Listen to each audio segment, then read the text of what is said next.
Morning friend, welcome to you all in my channel doctor Anshuman Suman. आशा करते हैं कि आप लोग सभी स्वस्थ और अच्छे होंगे और अपने लक्ष्य के प्रति एकाग्र होंगे। दोस्तों, आज हम जो पढ़ेंगे पेशवा काल को पढ़ेंगे। जैसा कि हम लोग पिछली क्लास में पढ़ चुके हैं किस प्रकार से छत्रपति का शासन रहा। तो ऐसा नहीं है कि हम पेशवा काल पढ़ रहे हैं तो छत्रपति नहीं रहेगा, छत्रपति अवश्य रहेगा, लेकिन नाम मात्र का शक्ति उसके पास रहेगा। पेशवा काल का अर्थ यही हुआ। पेशवा काल का अर्थ यह कतई नहीं हुआ कि छत्रपति नहीं रहेगा। कहने का तात्पर्य आपको पिछली वीडियो में भी बताए थे। जो कोई भी फ्रेंड पिछली वीडियो को नहीं देखे हैं, मैं रिकमेंड करता हूं कि आप पिछली वीडियो को देखिए और ज्यादा स्पष्टता और मजा आएगा आप लोग को। दोस्तों, मैं पिछली वीडियो में एग्जाम्पल दिया था कि छत्रपति और पेशवा का अब वही रिलेशन रहेगा जो कि आज के डेट में इंग्लैंड की महारानी और वहां का प्रधानमंत्री से होता है। तो पेशवा प्रधानमंत्री यानी कि ताकतवर हो जाएगा। तो जो ये टॉपिक्स में जो आपके लिए बहुत ही आसानी से आपके पास फैक्ट रखने की कोशिश किया हूं, इसी से देखेंगे आपको बहुत ही स्पष्ट समझ में आएगा। पिछले के बारे में लिखा हूं, शिवाजी के अष्टप्रधान में सर्वप्रथम समान एवं वित्त प्रशासन देखता था, बाद में यही पद पीएम बन गया, अर्थात अष्टप्रधान में सर्वप्रमुख हो गया। इसको मैं क्लियर कर दूं कि प्रारंभ में जिस समय शिवाजी ने पहली बार मोरोपंत पिंगले को पेशवा बनाया था, उस समय जो है पेशवा प्रारंभिक दौर में वित्त विभाग और सामान्य प्रशासन को देखता था, लेकिन कालांतर में यही पेशवा प्रधानमंत्री बना और यूं कहे कि जो शिवाजी का अष्टप्रधान था उसका ये प्रमुख भी बन गया। तो आप देखिए पेशवा का जो है प्रोग्रेस हो गया प्रधानमंत्री में, अब मंत्रियों का ये प्रमुख हो गया। ठीक है दोस्तों, अब आइए इसके शक्ति में बदलाव को समझेंगे। पेशवा के शक्ति को बदलाव को समझेंगे तो आगे पेशवा को समझने में बहुत आसान होगा। देखिए, प्रारंभ में पेशवा का शक्ति क्या था? वित्त विभाग देखना, सामान्य प्रशासन देखना। उसके बाद उसके पास शक्ति में बढ़ोतरी हुआ, प्रधानमंत्री बन गया और एक प्रकार से कहो तो अष्टप्रधान का जो प्रमुख हो गया, तो शक्ति में वृद्धि हुआ। उसके बाद एक और अगला चरण आएगा, यहाँ मंत्री से पीएम बन गया। अगला चरण में वो होगा कि ये पेशवा जो है चरम पर पहुंच जाएगा। पेशवा चरम पर पहुंच जाएगा। कहने का अर्थ है दोस्त कि पेशवा अब पूरा शक्ति जो है मराठा साम्राज्य की पूरा शक्ति पेशवा के हाथ में होगा और छत्रपति जो है उसका एक प्रकार से टिटुलर छत्रपति यानी कठपुतली बन जाएगा। ठीक है दोस्तों, तो ये एक चरम हो गया। आप लोग को पता है कि अगर किसी चीज का अगर उत्थान होता है तो उसका पतन भी अवश्य होता है, और पेशवा का भी काल इसका अपवाद नहीं था। कहने का तात्पर्य यह हुआ कि पेशवा एक समय चरम पर गया तो अंतिम चरण में यह पतन की ओर उन्मुख हो गया। कैसे हुआ? जो काम पेशवा ने छत्रपति के साथ किया था वही काम पेशवा के साथ सरदारों ने किया। समझिए, बहुत आसान भाषा में हम आपको बता रहे हैं कि छत्रपति की शक्ति को कौन छीन लिया था? पेशवा छीन लिया था, क्योंकि पेशवा शक्तिशाली बना, छत्रपति मुखौटा बन गया। उसी प्रकार से इस पेशवा काल के अंतिम चरण में पेशवा की शक्ति जो है स्थानीय सरदारों के शक्ति पर निर्भर करने लगा, अर्थात स्थानीय सरदार जो है उच्च श्रृंग हो गए, स्वतंत्र हो गए और शक्ति उसके पास ज्यादा होने लगा। वैसे में वे सरदार फिर पेशवा को नाम मात्र का अपना प्रमुख समझने लगा। तो ठीक सेम ही बात हुआ कि जो छत्रपति के साथ पेशवा ने किया, पेशवा के साथ सरदारों ने किया। तो पेशवा के साथ करने के लिए सरदार थे उनके ही, और दूसरा कौन करता था इसकी शक्ति को अवहेलना? तो अंग्रेजी ईस्ट इंडिया कंपनी करती थी, क्योंकि अंग्रेजी ईस्ट इंडिया कंपनी का औपनिवेशिक चरण प्रारंभ हो गया था और इंग्लिश ईस्ट इंडिया कंपनी दक्षिण में और पूर्व में शक्तिशाली हो चुका था। तो आप समझ गए होंगे कि पेशवा की अगर शक्ति के बारे में अगर धीरे समझने की कोशिश करें तो क्या हुआ? एक साधारण मंत्री से प्रधानमंत्री बना, फिर सर्वोच्च शक्ति अपने हाथ में लिया, पुनः उसका सरदार से और ब्रिटिश ईस्ट इंडिया कंपनी से उसकी शक्ति पर अंकुश लगा और अंत में इसका पतन हो गया 1818 ईस्वी में। तो ये वाला आपको आराम से समझ गए होंगे, बहुत मजा आ रहा होगा, आपको पता है। अब देखेंगे पेशवा काल को दो काल में अगर हम बांट के देख ले तो और आसान आसान हो जाएगा पेशवा को समझने में। अभी तक उसके शक्ति के बारे में समझे थे। अब पेशवा काल को दो काल में हम बांटेंगे, एक प्रारंभिक पेशवा और उसके बाद दूसरा वंशानुगत पेशवा। तो प्रारंभिक पेशवा का संबंध हम देखेंगे। तो देखो, ये पहली बात हम ये बताना चाहेंगे कि पेशवा का संबंध ब्राह्मण से था। किससे था? ब्राह्मण से था। पेशवा अन्य किसी जाति से नहीं बन रहा था, ब्राह्मण से बन रहा था। तो यहाँ पे दो प्रकार का, दो भाग में पेशवा को हम इसलिए बांटे कि उसका संबंध दो प्रकार के ब्राह्मणों से था। तो पहला जो प्रारंभिक पेशवा था, उसका संबंध जो था कृष्णा और गोदावरी नदी के बीच में बसने वाला ब्राह्मण था, जिसको देशाष्टा कहा जाता था। दोस्तों, स्पष्ट समझ में आया कि वह ब्राह्मण जो कृष्णा और गोदावरी के बीच में रहता था, उस ब्राह्मण को देशाष्टा कहा जाता था। और देशाष्टा ब्राह्मण कुल 5 ऐसे हुए जो कि प्रारंभिक पेशवा बना। तो प्रारंभिक पेशवा कितने थे? तो 5 होगा। किस प्रकार का, कौन सा ब्राह्मण था? तो देशाष्टा ब्राह्मण होगा। एकदम क्लियर हो गया, मजा आ गया। अब आइए दूसरे प्रकार का ब्राह्मण, जहां से वंशानुगत प्रारंभ हुआ। तो वंशानुगत ब्राह्मण के बारे में देखेंगे। तो वंशानुगत तो आपको हम पिछली वीडियो में भी बताए हैं। तो जो भी मेरे दोस्त फ्रेंड नहीं देखे, पिछली देखिए और मजा आएगा। तो वहां पे आपको हम बताए थे कि बालाजी विश्वनाथन, ठीक है दोस्तों, बालाजी विश्वनाथन ने वह काम किया था साहू के लिए कि बालाजी के प्रति वह कृतज्ञ हो गया था। हम अभी अगला बालाजी विश्वनाथन के बारे में पढ़ेंगे तो डिटेल में पढ़ेंगे। अभी बस इतना सा ही कि बालाजी विश्वनाथन के प्रति जब वो कृतज्ञ हो गया था तो उसको अपना पेशवा बनाया। और जब उसको पेशवा बनाया तो वहां से बालाजी विश्वनाथन ने क्या किया, अगला पेशवा अपने पुत्र को बनाया और फिर उसका पुत्र अपने पुत्र को बनाया। तो एक प्रकार से यहां से शुरू हुआ वंशानुगत पेशवा। तो वंशानुगत पेशवा में अगर यह पूछा जाए कि सबसे पहला पेशवा कौन था, तो बालाजी विश्वनाथन होगा। अच्छा, एक तो ये हो गया। दूसरी बात इसमें यह समझना है कि क्या वंशानुगत पेशवा जो था पुनः देशाष्टा ब्राह्मण से था? नहीं, ये जिसका जो संबंध था चित्तपावन ब्राह्मण से था। कहां सा था? चित्तपावन ब्राह्मण से था इसका संबंध। और यह कोंकण प्रदेश का पेशवा था। दोस्तों, अगर हम मान के चलो भारत के मैप को बनाने की कोशिश करें तो यहाँ पे ये जो देखो हम, ये कोंकण का प्रदेश है। तो इस एरिया का, ये चित्तपावन ब्राह्मण इस एरिया का था। तो आप लोग समझ गए कि अगर आपसे पूछेगा कि वंशानुगत पेशवा का जो संबंध है किस ब्राह्मण से था, तो चित्तपावन ब्राह्मण से था। आने की बालाजी विश्वनाथन के बाद जितने पेशवा बनेंगे वो सभी चित्तपावन ब्राह्मण के पेशवा बनेंगे। और उसके पहले जितने पेशवा बने वो देशाष्टा ब्राह्मण के पेशवा बने। अब आपको क्लियर समझ में आ गया होगा। ठीक है दोस्तों, आइए तो कुछ फैक्ट को जान ले जो एग्जाम से बहुत उपयोगी है, या पूछता है बार बार। तो यह पूछा जाए कि मराठा साम्राज्य का पहला पेशवा कौन था? तो पहला पेशवा कौन था? मोरोपंत त्र्यंबक पिंगले था। जो किस ब्राह्मण से होगा? स्वाभाविक बात है, देशाष्टा ब्राह्मण से होगा। किसने नियुक्त किया था? तो स्वाभाविक बात है, सबसे पहला पेशवा कौन नियुक्त किया? अष्टप्रधान का निर्माण किसने किया? वीर शिवाजी ने किया। तो इसने ही, वीर शिवाजी ने ही नियुक्त किया होगा। तो वीर शिवाजी द्वारा नियुक्त प्रथम पेशवा का नाम जो था मोरोपंत त्र्यंबक पिंगले था। याद हो गया? पहला पेशवा मोरोपंत पिंगले। मोरोपंत को और भी तरीके से आप याद कर सकते हैं। मनु के बारे में याद रखिएगा तो याद रहेगा।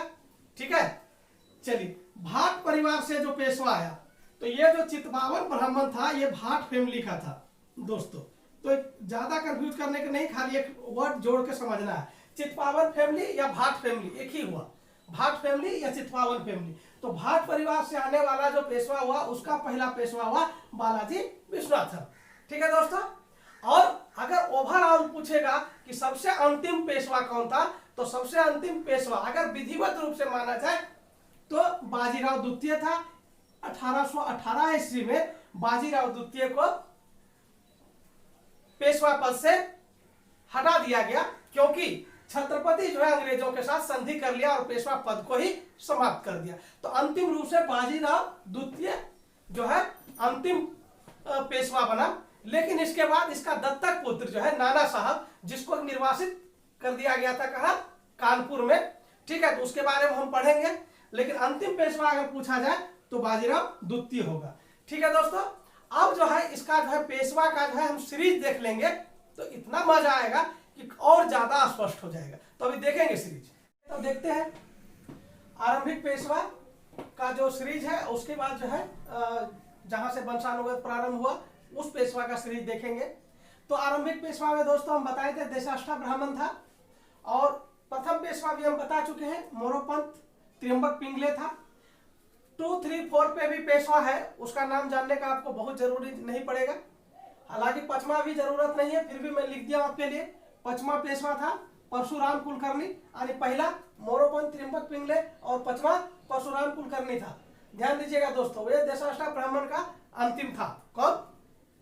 परशुराम कुलकर्णी। इसके बाद से शुरू होता है चित्पावन ब्राह्मण का, जहां से पेशवा जो है शक्तिशाली हो जाता है। इसलिए अगर आप लोग को टेक्निकल क्वेश्चन पूछ दिया जाए कि बालाजी विश्वनाथन जो है कितने नंबर का पेशवा था, तो यहाँ पे 5 नंबर सीरीज आया, तो ये आएगा 6।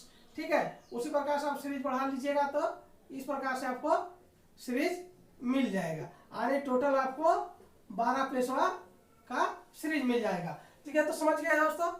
तो चित्पावन ब्राह्मण का सबसे पहला पेशवा बालाजी विश्वनाथन है। ठीक है, इसके बारे में भी हम विस्तार से चर्चा करेंगे।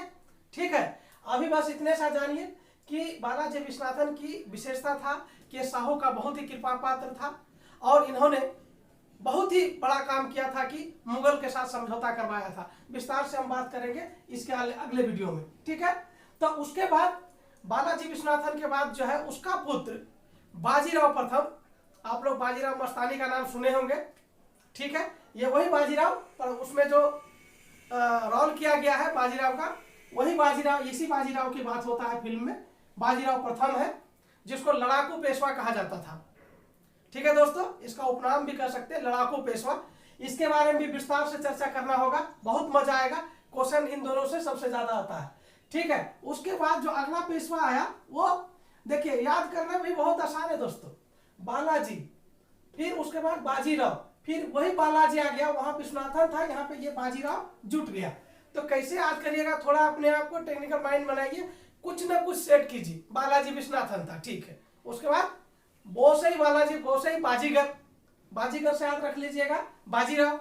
ठीक है, क्योंकि बालाजी तो बाजीगर था ही, क्योंकि सारा शक्ति अगर कोई ले लेगा तो बाजीगर ही होगा, तो उसका बेटा ही बाजीगर निकला, बाजीराव। बालाजी विश्वनाथन, उसके बाद बाजीराव, और उसके बाद इसी दोनों से एक नाम बनेगा। देखिए, ये तीसरा वाला नाम बनेगा, इतना सा इधर ले लीजिए, इतना सा इधर, तीसरा वाला नाम बन जाएगा। तो तीसरा वाला में कंफ्यूजन नहीं होगा दोस्तों। ठीक है, तीसरा वाला जो ऊपर वाला 2 का थोड़ा थोड़ा ले लीजिएगा। तो बालाजी हो गया बाजीराव। उसके बालाजी बाजीराव के बारे में अभी प्रमुख पॉइंट बोल देते हैं कि इसको नाना साहब भी बोला जाता है। कई लोग इसमें कंफ्यूज करते रहे जीवन पर्यंत तक। कुछ लोग कंफ्यूज करते हैं कि क्या ये नाना साहब वही नाना साहब है जो 1857 की क्रांति में लड़ा था कानपुर से? बिल्कुल नहीं, इसका उपनाम था नाना साहब। तो इसको एक प्रकार से कह सकते हैं नाना साहब प्रथम था। ठीक है, और उसको अगर हम कहेंगे तो नाना साहब द्वितीय हो जाएगा, उसकी चर्चा हम करेंगे। तो ये नाना साहब का उपनाम था इसको। अगर यह पूछा जाएगा कि किस पेशवा को नाना साहब के नाम से भी जाना जाता है, आंसर होगा बालाजी प्रथम। इसकी और एक विशेषता है कि इसके समय में पानीपत का तृतीय युद्ध हुआ।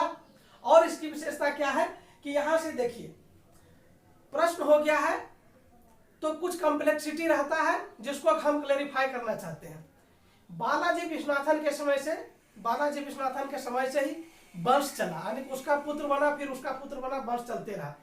लेकिन बालाजी विश्वनाथन खुद क्या वंशानुगत बना था? क्या नहीं, उसको बनाया गया था। उसका पिताजी पेशवा नहीं था। तो कई इतिहासकार इस प्रकार से कॉम्प्लेक्सिटी पैदा करता है कि क्या माना जाए कि जो है बालाजी विश्वनाथन से वंशानुगत है कि नहीं है। और दूसरी बात क्या हुआ कि बाजीराव प्रथम जब पेशवा बनाया जा रहा था बाजीराव प्रथम को, तो कई सरदारों ने इसका विरोध किया था कि नहीं, बाजीराव प्रथम अगला पेशवा नहीं बनेगा। तो उस समय बाजीराव प्रथम ने अपने शौर्य का प्रदर्शन करके, अपनी वीरता का प्रदर्शन करके और अपनी क्षमता का प्रदर्शन करके पेशवा का पद प्राप्त किया था। तो कई इतिहासकार इस बात से भी इसको अलग राय रखते हैं कि जब वो अपना शक्ति से ही या वीरता से ही पेशवा पद लिया, तो इसका वंशानुगत से क्या तात्पर्य है, हम वंशानुगत इसको क्यों माने। लेकिन बात यह सही है कि वंश के आधार पर तो चला ही, क्योंकि बालाजी विश्वनाथन के बाद बाजीराव प्रथम, और उसके बाद इसका पुत्र, और फिर इसके बाद इसका पुत्र। लेकिन अगर कहीं टेक्निकल इस प्रकार से जोड़ दी कि विधिवत पेशवा पद वंशानुगत कब हो गया, तो आंसर याद रखिएगा, ये विधिवत अगर लगा रहेगा तो आंसर बालाजी बाजीराव हो जाएगा। कि विधिवत पेशवा को पैतृक कब कर दिया जाएगा। यहाँ से, क्योंकि यहाँ तक आप लोग देख लिए कि बाजीराव प्रथम भी अपनी शक्ति के बल पर, बालाजी विश्वनाथन का तो उसका तो संबंध ही नहीं था दूर दूर उसके फैमिली से पेशवा का। तो यहाँ से इन्होंने बालाजी बाजीराव ने पेशवा की पद को विधिवत रूप से पैतृक कर दिया। ठीक है दोस्तों, माना जाता वहीं से, लेकिन विधिवत पैतृक कहां से, यहां से हो गया। ये बहुत ही टेक्निकल पॉइंट है, ध्यान से सुनिए, आप समझ लिए होंगे। आपको फिर से एक बार बता देता हूं। बालाजी विश्वनाथन के समय से पेशवा काल वंशानुगत है, इस बात को नकारा नहीं जा सकता। तो इस प्रकार से आपको पुनः एक चीज वो फिर से रिपीट करके क्लियर कर देता हूं कि यह बात सत्य है कि बालाजी विश्वनाथन के समय से ही चैन चला वंश का। तो बालाजी किसी चैन का उत्तराधिकारी तो था नहीं, पहली बात। दूसरी बात, बाजीराव जो प्रथम था, उन्होंने, कई इतिहासकारों ने लिखा कि अपनी वीरता का प्रदर्शन कर दिया, उससे वो पेशवा बना। तो कुछ इतिहासकार वहां तक का चैन को नहीं मानता, लेकिन बालाजी बाजीराव ने इस पैद को विधिवत पैतृक कर दिया। तो इस बात को ध्यान रखिएगा। उसके बाद से इसके समय में पानीपत का तृतीय युद्ध हुआ और मराठाओं को काफी क्षति हुआ। जैन सरकार ने इसके बारे में लिखा है कि मराठा का कोई ऐसा घर नहीं था जहां से कि अर्थी नहीं निकला था। बाद में चर्चा करेंगे। उसके बाद जो अगला पेशवा बना वो बना माधव नारायण राव। ठीक है, माधव नारायण राव को माधव प्रथम के नाम से भी जाना जाता है। ठीक है दोस्तों, तो माधव प्रथम का जो शासन काल रहा वो मात्र 10 साल का रहा और ये बहुत ही यंग में मर गया। देखिए, पानीपत का तृतीय युद्ध होने के बाद पूरे भारत में यह चर्चा था कि मराठा साम्राज्य अब नहीं बचेगा और उसकी शक्ति छीन हो जाएगी। लेकिन माधवराव प्रथम ने इस पूरी विचारधारा को ही बदल दिया। यूं कहें कि मराठा को एक बार पुनः चरम पर लाके खड़ा कर दिया। आप लोग को याद होगा, शाह आलम द्वितीय जो कि निर्वासन का जिंदगी जी रहा था, 1772 ईस्वी में यही पेशवा था, माधवराव प्रथम ही था, उसको दिल्ली के गद्दी पर बैठाया था। विस्तार से भी चर्चा करेंगे।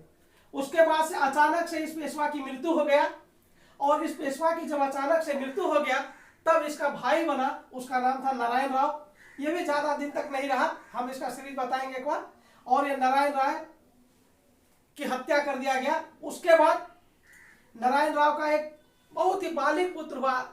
ठीक है, तो उसको जो है वहां की समिति ने, यानी मराठा समिति था 12 सदस्यों का, उसने माधवराव, सवाई माधवराव या माधवराव द्वितीय के नाम से अगला पेशवा बनाया। ठीक है, अंतिम रूप से जो पेशवा बना लास्ट में वो बाजीराव द्वितीय था। ठीक है, एक बार इसका कालक्रम को देख लेंगे और समझेंगे तो और थोड़ा सा टाइम लगेगा, और समझ जाइए। तो पहला वाला बालाजी विश्वनाथन जो था वो मात्र जो है 7 साल के लिए बना। ठीक है, 7 साल के लिए। तो 1713 से स्टार्ट किया था, 1720 तक गया। और ये दोनों पेशवा थोड़ा इंपॉर्टेंट था, 20-20 साल के लिए मान लीजिए। तो 20 से 40 और फिर 40 से 61 है, तो 20 से 21 साल लगभग मानिए। और ये 20 साल, ये 20 साल, ये 10 साल। ठीक है, तो ये याद रहेगा, 7 साल, 20 साल, 21 साल, 10 साल। और उसके बाद ये वाला मात्र 1 साल है। और उसके बाद ये सवाई माधव सिंह का जो है ये देखना पड़ेगा, 1773 से लेकर के ये लगभग पुनः जो है 20-22 साल रहा है। ठीक है, उसके बाद लास्ट में जो है बाजीराव द्वितीय रहा है, जो कि यही बाजीराव द्वितीय है। ठीक है, इसी के समय में छत्रपति क्या करता है, 1818 ईस्वी में अंग्रेजों के साथ एक संधि करता है और पेशवा पद को समाप्त कर देता है। और इससे जो है पेशवा काल ही समाप्त हो जाता है मराठा से। लेकिन उसका ही दत्तक पुत्र है नाना साहब, इसी को आप नाना साहब द्वितीय भी कर सकते हैं। ठीक है, यही नाना साहब द्वितीय को निर्वासित कर देता है कानपुर। और यूं कहे कि जब बाजीराव द्वितीय की मृत्यु हो जाता है, अंग्रेज लोग इसको पेंशन भी देने से मना कर देता है। यही कारण है कि 1857 ईस्वी में नाना साहब जो है क्रांति में भाग लेता है अंग्रेजों के विरुद्ध। इसके बारे में भी चर्चा करेंगे। तो दोस्तों, आज का ये वीडियो आपको कैसा लगा कमेंट बॉक्स में लिख के बताइएगा। और जो है अगर अच्छा लगा ये वीडियो तो इसको सब्सक्राइब और शेयर कीजिएगा। Thank you very much.